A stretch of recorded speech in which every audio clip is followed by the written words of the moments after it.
So hello everyone. तो आज हमारा कौन सा है? आज हमारा आप लोगों को पता है कौन सा सेट है? Set number 5। 20 फरवरी की हम लोग सारी शिफ्ट कर चुके। आज हम लोग 21 फरवरी की ओर बढ़ने वाले, जिसमें कौन सी शिफ्ट के बारे में डिस्कशन करेंगे? आज हम लोग शिफ्ट फर्स्ट के बारे में डिस्कशन करेंगे, ठीक है। अच्छा, जैसे कि अगर आप लोग प्रीवियस सीरीज जितनी भी फॉलो कर रहे हैं, जितनी भी हम लोगों ने 4 सेट करी, उनको अगर फॉलो कर रहे होंगे ना, तो आपको पता लग गया होगा कि आगे क्या करना है। जब भी पहला क्वेश्चन आएगा, ठीक है, आपको पहले वीडियो को क्या करना है? पॉज करना है, पहले खुद से सॉल्व करना है, ठीक है। उसके बाद में वीडियो को प्ले करके उसका सोल्यूशन देखना है। बहुत इजी होता है, बहुत ज़्यादा इजी होते हैं, ठीक है। तो चलो पहला क्वेश्चन स्टार्ट करते हैं बिना टाइम वेस्ट करें। देखिए, सिंप्लीफिकेशन का क्वेश्चन है। सिंप्लीफिकेशन ही बोलेंगे इसको। कह रहे हैं 3 के ऊपर बार है, इसके ऊपर बार है। देखो, इसको मैं इस फॉर्मेट में लिख सकता हूं। अगर मैं इसको इसको जोड़ूंगा, जी ऊपर वाला आ जाएगा। अगर उसको लिख सकता हूं तो इसको भी लिख सकता हूं। देखो 2 4 6। देखिए 3 के ऊपर रेशियो है। अगर मैं यहां से रेशियो हटा दूंगा ना, अगर मैं यहां से रेशियो हटा दूंगा, देखो पहले तो ऐसे देखो, ठीक। जितने पे बार होता है ना, जितने पे बार होता है उतने नीचे 9 आते हैं। एक पे बार है पॉइंट के बाद तो एक नीचे 9, एक के ऊपर बार है तो एक नीचे 9, ठीक। अब देखिए हर क्या है? हर समान है, तो ऊपर वाले अपने आप जुड़ जाएंगे। 6/9, 3 दूनी 6, 3 तियां 9, 6 दूनी 12, 6 तियां 18 और 2 20/3। कौन सा ऑप्शन है? ऑप्शन नंबर 4 है ना। कितना सरल, ठीक है। अगले देखिए 512 के 64%। बहुत सरल है। 512 के का मतलब गुणा, 64% का मतलब बटे में 100 प्लस 215, जिसको कुछ भी नहीं आता ना, बिल्कुल सिंपल तरीके से समझा रहा हूं, 46% का मतलब बटे में 100, ठीक। अब देखिए इसमें ज्यादा आपको कुछ करने की जरूरत है नहीं, ठीक। कैसे? आप ज्यादा इसके चक्कर मत पड़ो, डायरेक्ट मल्टीप्लाई कर लो 512 की 64 से। तो 4 दूनी 8, 4 एकम 4, 5 चौक 20, ठीक। 6 दूनी 12, 1 कैरी, 6 कम 6 और 7, 5 चौका 30, 8 6 7 2 3। तो अगर मैं इधर मल्टीप्लाई की बात करूं तो ये आ गया बटे में 100, ठीक। अब 215 की 46 से मल्टीप्लाई करनी है, 215 की 46 से मल्टीप्लाई करनी है। इसको यहां कर लेते हैं, चलो 215 की 46 से मल्टीप्लाई करते हैं। 5 छक्का 30, कितना कैरी? 3 कैरी, 6 कम 6 3 9 और 6 दूनी 12, 5 चौक 20, कितना कैरी? 2 कैरी, 4 एकम 4, 4 और 2 6, 4 दूनी 8, कितना आया? 0 9 8 9। तो यहाँ कितना आया? 9 8 9 0, ठीक, बटे में 100।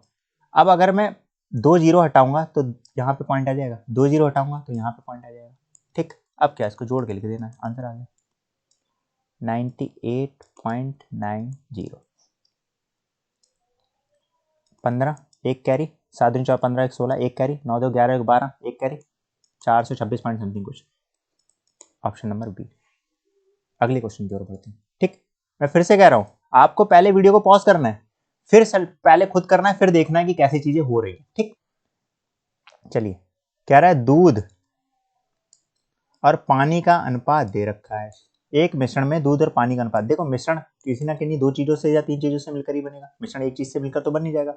मिश्रण में कुछ मात्रा में दूध मिलाया जाता है, मुझे नहीं पता कितना मिलाया जाता है, कुछ मात्रा मिलाया जाता है, तो मैं वो मात्रा x मान ले रहा हूं, जिसके कारण दूध और पानी का अनुपात कितना हो जाता है? कह रहे हैं 10:3 हो जाता है। कितना हो जाता है? 10:3 हो जाता है, ठीक। तो देखो इसको ध्यान से देखो यार, देखो पानी तो मेरा सेम ही रहा ना, पानी तो मेरा सेम ही रहा ना, दूध मिलाया मैंने, ठीक। देखो साफ साफ दिख रहा है कितना दूध मिलाया, 8 दूध मिलाया। कितना दूध मिलाया? 8 दूध मिलाया। तो कह रहे हैं प्रारंभिक मिश्रण के प्रतिशत के रूप में कितना दूध मिलाया गया? भैया 8 दूध मिलाया गया। और प्रारंभिक मिश्रण कितने का था? 2 दूध था, 3 पानी था, यानी मिश्रण कितने का था मेरा? 5 का। तो 5 का उसकी तुलना में जिससे तुलना की जाती है वो नीचे आ जाता है, गुणे 100। 5 दूनी 10, 8 दूनी 16 और 1 0, कितने परसेंट? 160। कौन सा ऑप्शन है? ऑप्शन नंबर सी, ठीक। आगे बढ़ते हैं, फिर से सिंप्लीफिकेशन। देखिए अभी तक दूसरा सिंप्लीफिकेशन आ चुका है, कितना सरल सवाल। तीसरा है सिंप्लीफिकेशन भाई। 6 + 2, 9 में से 4 गया, कितना? 5। अब देखो 2 गुणे 5, पहले भाग करेंगे बटे 2, 2 से 2 कट गया। कितना सरल है, फ्री के नंबर है। ठीक है, P और Q मिलकर किसी काम को 30 दिन में करते हैं। ठीक है भैया, P और Q मिलकर किसी काम को 30 दिन में करते हैं। Q और R मिलकर उस काम को 37.5, देखिए पिछला वाला क्वेश्चन 37.5 का मतलब क्या, अगर आपने पिछली वीडियो देखी है, 7 दूनी 14, एक कैरी, 3 दूनी 6 और 1 7 प्लस 1 बटे 2, इसका मतलब क्या, 75 बटे 2। 37.5 को मैं 75 बटे 2 लिख सकता हूँ, कहोगे हाँ, 75 का आधा 37.5। ठीक, सिमिलर R प्लस P मिलकर उस काम को कितने दिन में कर सकते हैं, 150 दिन में कर सकते हैं। कितने दिन में कर सकते हैं, 150 दिन में कर सकते हैं। अगर मैं 30, 75 और 150 का एलसीएम लूंगा कितना आएगा, देखो सिंपली तरीके से पहले मैं सिखा देता हूँ जिसको भी नहीं आता। पहली बात तो सरल है, ठीक है, जिस अपने बचपन में किया है किया होगा। ठीक, अब 3 से काट लो, 3 दूनी 6, 3 एकम 3, फिर 3 दूनी 6, अब 2 से काटो। देखो सबसे पहले 5 दूनी 10, 10 तियाँ 30 और 30 5 तियाँ 15। पहली बात तो साफ साफ दिख रहा था 150 आ जाता, क्योंकि सबसे बड़ा यही है, 150 के 1 से मल्टीप्लाई करोगे सब काट रहे हैं, 3 पंजे 15। 75 दूनी 150 और 2 दूनी 4, 75 का 75 दूनी 150 2 बार गया, और जो हार होता है ना उससे मल्टीप्लाई कर देते हैं, 4 आ गया। ये कितना आ गया, 1 आ गया। कह रहा है तीनों एक साथ मिलकर उस काम को कितने दिन में पूरा करेंगे, तीनों एक साथ मिलकर। अगर मैं इन सब को जोड़ दूं यहाँ पे तो कितना आएगा, आप कहेंगे भैया 2P Q R, क्योंकि 2P है, देखो 1P 2P 2Q और 2R, तो 2 कॉमन ले लूंगा बाहर। तो अगर मैं एफिशिएंसी की बात करूं 5 4 9 और 1 10, तीनों की एक साथ एफिशिएंसी की बात करूं 2 पंजे 10, तो तीनों की एफिशिएंसी कितनी आ गई, आप कहेंगे भैया 5 एफिशिएंसी आ गई तीनों, और तीनों मिलकर एक दिन में 5 काम करते हैं, तो 150 काम कितने दिन में करेंगे, 30 दिन में। कितने दिन में, 30 दिन में। आंसर आ गया। कौन सा ऑप्शन है, चौथा ऑप्शन। ठीक, अगले सवाल की। एक परिवार की आय और व्यय का अनुपात दे रखा है, आय का अनुपात दे रखा है, व्यय का अनुपात दे रखा है। आय कितनी 19, व्यय कितना है 13। परिवार का व्यय यानी 13 रेशियो की वैल्यू दे रखी है। ठीक, परिवार का व्यय दे रखा है यानी 13 रेशियो की वैल्यू, 13 रेशियो की वैल्यू कितनी है 29,510। तो देखो 13 दूनी 26, कितना गया इधर 3। ठीक, 3 यानी 35, 13 दूनी 26, फिर से लगाओगे 13 दूनी 26, ये 35 था और ये 26 है, कितना 9 का अंतर, 13 सत्ते क्या, एक रेशियो की वैल्यू। ठीक, परिवार की बचत पूछ रहा है, आय इतनी है, खर्च इतना है, 19 में से 13 खर्च कर दे रहा हूं तो कितना बचेगा 6। एक रेशियो की वैल्यू 2270 है, तो 6 रेशियो की वैल्यू कितनी होगी, आप कहेंगे भैया 6 से मल्टीप्लाई कर दीजिए, 6 से मैं मल्टीप्लाई करता हूँ, 0 6 छंग 36 6 सत्ते 42, 4 कैरी, 6 दूनी 12 12 4 16, एक कैरी, 6 दूनी 12 और एक 13, ऑप्शन नंबर डी। ठीक, बहुत सरल क्वेश्चन है। अरविंद एक काम को 20 दिन में, अरविंद एक काम को 20 दिन में, बख्शी 22 दिन में पूरा कर सकता है। यदि वे इस प्रकार 5 दिन तक एक साथ मिलकर काम करते हैं तो शेष काम का अंश कितना है। अब देखो 20 और 22 आप एलसीएम ले सकते हैं, आप कहेंगे हाँ भैया 2 से काटो 11 10, अब 11 खुद से ही कटेगा, बचा क्या 10, 10 से कर लो, तो देखो 11 220 आएगा पहली बात तो। ठीक, कितना आएगा 11, कितना आएगा 10, दोनों मिलकर एक साथ काम करते हैं 5 दिन तक। एक दिन में दोनों मिलकर कितना काम करेंगे, एक दिन में ए 11 करता है, बी 10 करता है, दोनों मिलकर एक दिन में 21 काम करेंगे, तो 5 दिन में कितना काम करेंगे 105 काम। ठीक, तो कह रहे हैं शेष काम का अंश कितना है, देखो कितना अंश है भैया 220 में से अगर मैं 100 घटाऊंगा 120 115। ठीक, काट लो, 5 दूनी 10 5 तियाँ 15 और 5 24 5 24 23 बटे 44।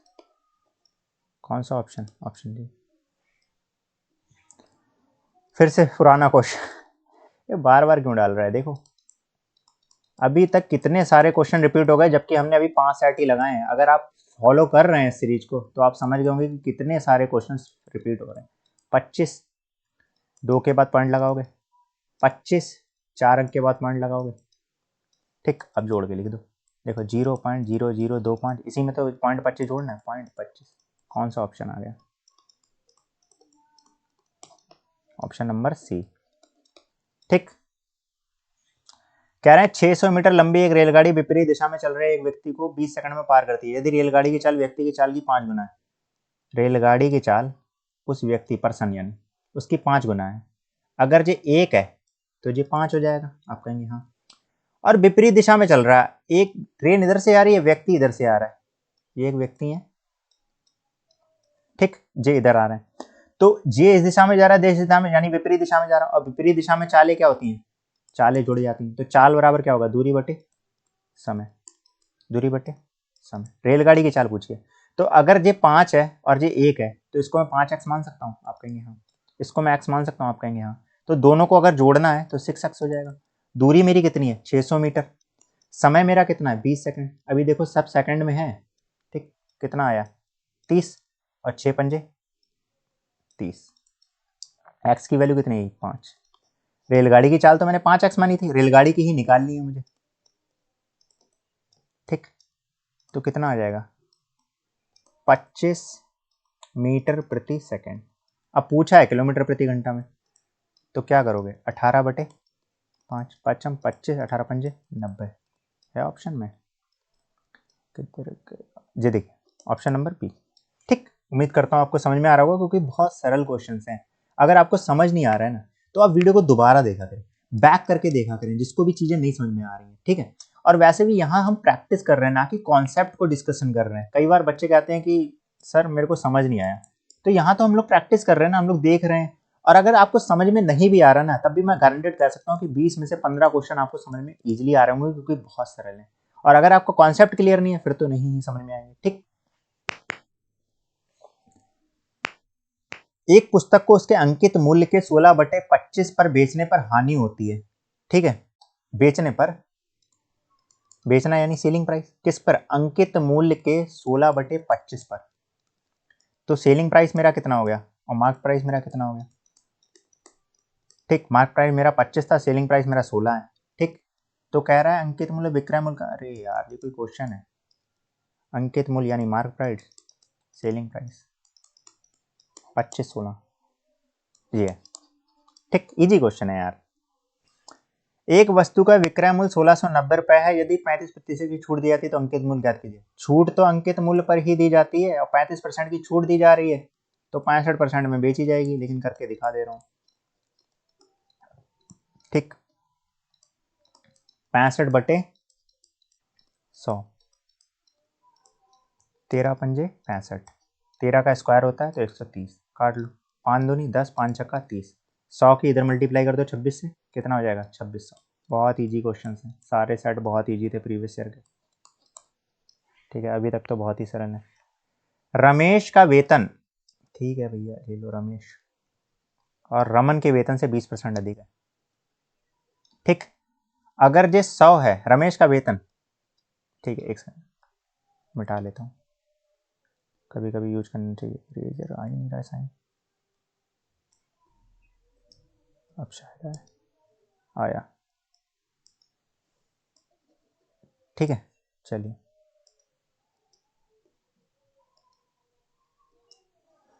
रमेश का वेतन रमन के वेतन से 20% अधिक है, तो ये रमन 100 होगा तो ये 120 होगा, बिल्कुल सही बात, 20% अधिक कर दिया।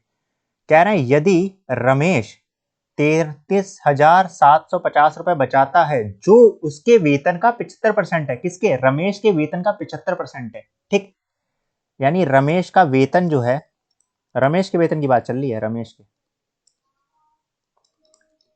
रमेश के वेतन का 75% है, उसकी जो बचत है रमेश के वेतन की 75%, 75% का मतलब इतना, ठीक। बचत रमेश के वेतन की, अच्छा उल्टा लिख दिया,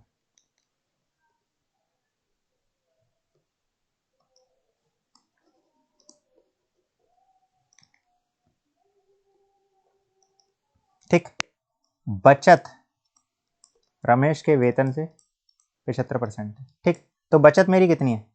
33,750। वेतन को मैं एक्स मान लेता हूँ, कुछ भी मान लो, ठीक है।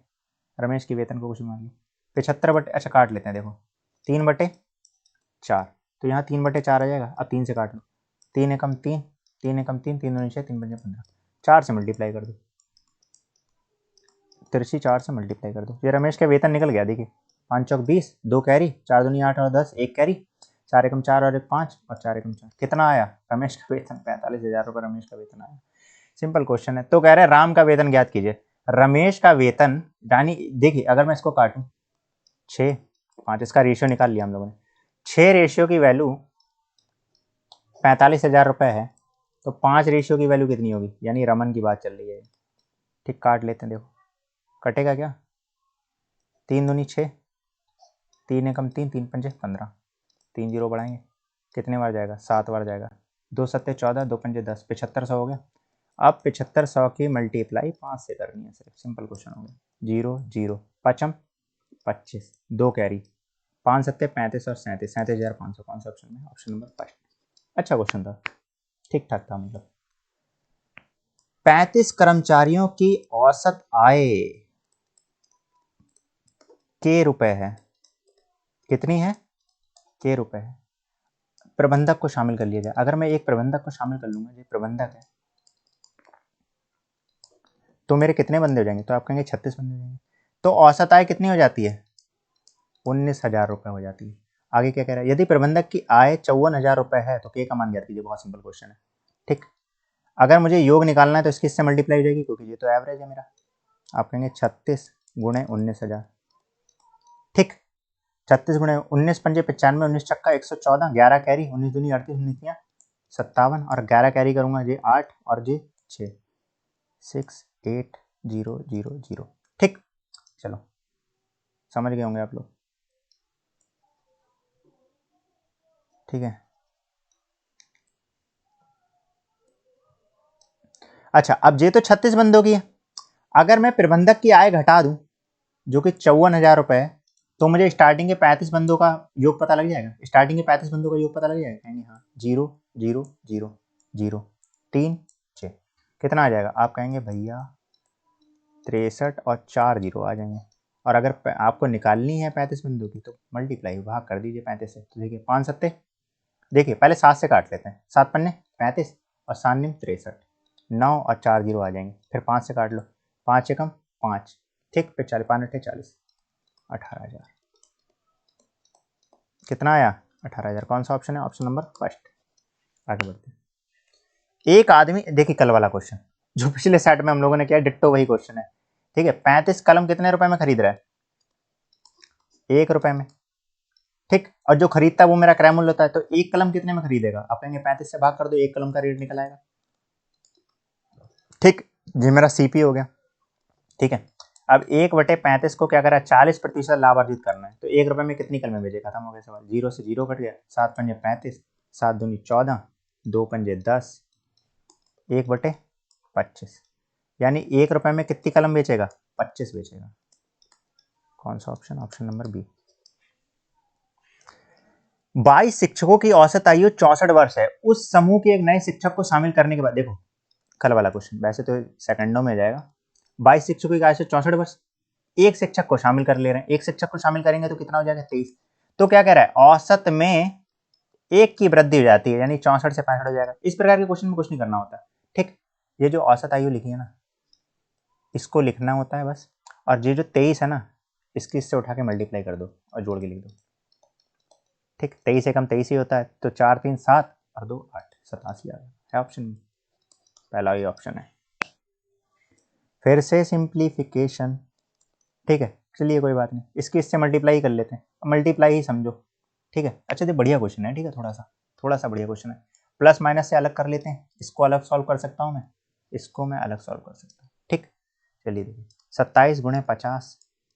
ठीक है, अब पहले भाग कर लेते हैं। 25 गुणे 15 में 14 गया तो 5, पचम 25, 5 एकम 5 10, और इसको मैं अलग सॉल्व कर सकता था। 800/25, आपको पता है 25 चौक 100 होता है, 8 चौक 32 हो जाएगा। ठीक है, ये कितना हो गया? 270, 8 चौक 32, 32 ऐड कर देंगे, 4 3 7 हो गया, 302।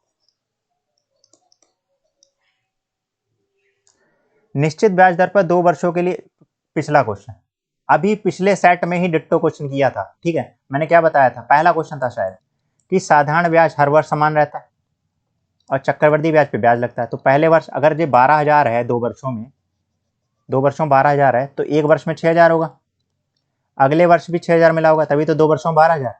और सीआई ऐसा ही पहले वर्ष समान होता है तो दूसरे वर्ष भी 6,000 मिला होगा, तो 6,000 6,000 12,000, तो 2,400 रुपये एक्स्ट्रा जो मिल रहा है वो सीआई की वजह से मिल रहा है। रेट निकाल सकते हैं 2,400 बटे 6,000। डिट्टो क्वेश्चन है, पिछली बार कराया मैंने, ऐसे तो मैं कमेंट में दे देता, लेकिन चलिए कोई बात नहीं।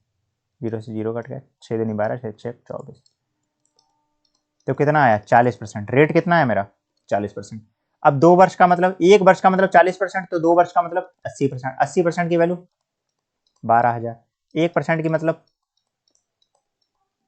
12,000 बटे 80।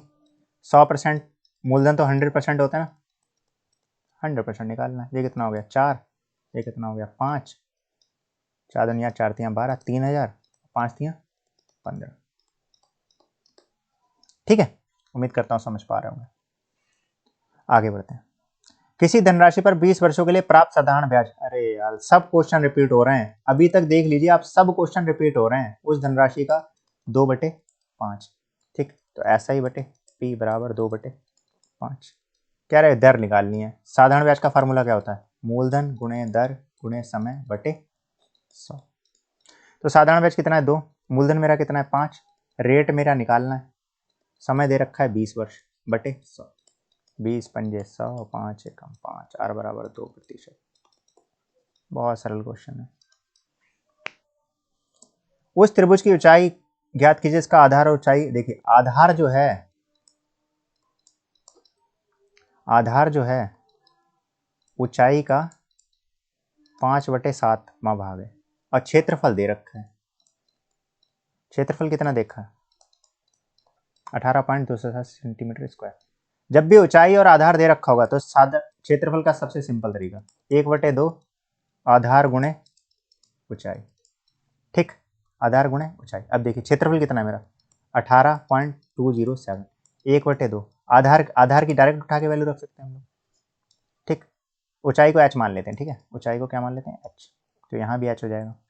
तो आधार h गुणे 5/7 फिर h, सिंपल हो गया। 7 दूनी 14 और 5 ही आ जाएगा। देखो कुछ नहीं करना है, 207 गुणे 7 दूनी 14, 14 की अगर मैं तिरछी मल्टीप्लाई कर दूंगा ऊपर पहुंच जाएगा, 5 कहाँ आ जाएगा, 5 नीचे आ जाएगा, इधर क्या आ जाएगा h स्क्वायर। ठीक, इसकी कैलकुलेशन आप लोग करके बताएंगे मुझे कि h की वैल्यू कितनी आ रही है। ठीक, यहाँ से स्क्वायर हटाएंगे, पहले इसको सॉल्व करेंगे, स्क्वायर हटाएंगे और मेरे को कमेंट में बताएंगे कि h का मान कितना आ रहा है। और हाँ, अगर वीडियो को लाइक नहीं किया ना अभी तक तो लाइक कर दो यार, कमेंट कर दो। एक लाइक में क्या चला जाएगा, पैसे थोड़ी लगते हैं। यदि कुल वस्तुओं का 70% 20% के लाभ पर बेचा जाता है। अच्छा, कुल वस्तुओं का 70%, मान लेता हूं मैं मेरे पास 100 वस्तुएं थी, अगर वस्तु 100 थी उसका 70% निकालूंगा 70, उसको मैं कितना बेच रहा हूँ 20% प्रॉफिट पर बेच रहा हूँ। ठीक, सिंपल तरीके से करेंगे बिल्कुल। अब बची कितनी, कह रहा है शेष वस्तुओं को, यानी 30 वस्तु बची मेरे पास। अरे अगर 70% 70 हो गई तो बची 30, इसको क्या कह रहा है 10% लॉस हानि पर बेच रहे हैं। ठीक, अगर मैं 70 की चीज को 20% प्रॉफिट पर बेचूंगा तो क्या कहेंगे आप कि भैया 70 गुणे 120/100 कर लो। मैं कहूंगा ठीक है, 0 से 0 कट गया, 12 7 84, यानी 70 की चीज को कितने में बेच रहा हूँ मैं 84 में। अगर मैं 30 चीजें जो है उसको 10% लॉस पर बेचूंगा तो 90% पर बेचूंगा। देखिए सरल तरीका बता रहा हूँ, तो यानी 27 में बेच दिया। ठीक, 100 रुपए की चीज लाया था मैं, अब देखिए 7 4 11, 8 2 10 और 11, प्रॉफिट तो हो ही रहा है, कितने का 11% का, ऑप्शन में है, खत्म। ठीक है, तो लेक्चर को हम यहीं खत्म करते हैं। वीडियो को क्या करना है, कृपया करके लाइक कर दें, चैनल को सब्सक्राइब करें, बेल आइकन जरूर दबाएं। यहाँ पूरी सीरीज चलेगी, ऐसा नहीं कि मैं अधूरे में छोड़ दूंगा। ठीक है, मैं आपको 54 की 54 शिफ्ट कराऊंगा, और 54 की 54 शिफ्ट का मतलब 1000+ क्वेश्चंस मैं 100% आपको कराने ही वाला हूं इसमें। ठीक है, इसके लिए आप टेंशन फ्री हो जाइए, मैं 100% आपको कराऊंगा, बस आपको थोड़ा सपोर्ट दिखाना है और अपना कमेंट जरूर करें वीडियो के नीचे। ठीक है, थैंक यू।